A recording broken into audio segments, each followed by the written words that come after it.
هواي من الأحزاب يعرضون مغريات وتعيينات على أبناء محمد الصدر بسبيل أنه يعوفون هذا الخط. اجوا عرضوا علينا هواي تعيينات وهويات ونفاهة وإلك كم راتب، وقالوا مختدش منطيك بعدك شاط، وترى التيار قالوا بس طلايب. جاوبت المداس السيد تروحون الأحزاب وعرضها ويا العصايب، ولا دورنا غاية ومو لجل تعيين.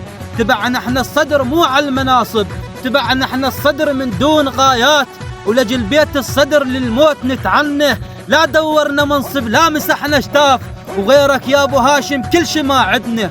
ولجل بيت الصدر نستشهد الريد، وطلب واحد فقط لو متنا نتمنى بصف اخوة الفازة ورايد مكان، وبمقبرة السرايا تمنى دفنتنا. وهذا انجاز عند بنصرة المهيوب، واللي ينصر مقتدي يتعوض بجنة، واللي ينصر مقتدي صدر وحده يعرفوا اللي ابن الصدر لا ما خون، صدر وحده يعرفون ابن الصدر لا ما خون، كل العمر لجنه يهون. صدر وحده يعرفوا اللي ابن الصدر لا ما خون، صدر وحده يعرفون ابن الصدر لا ما خون، كل العمر لجنه يهون.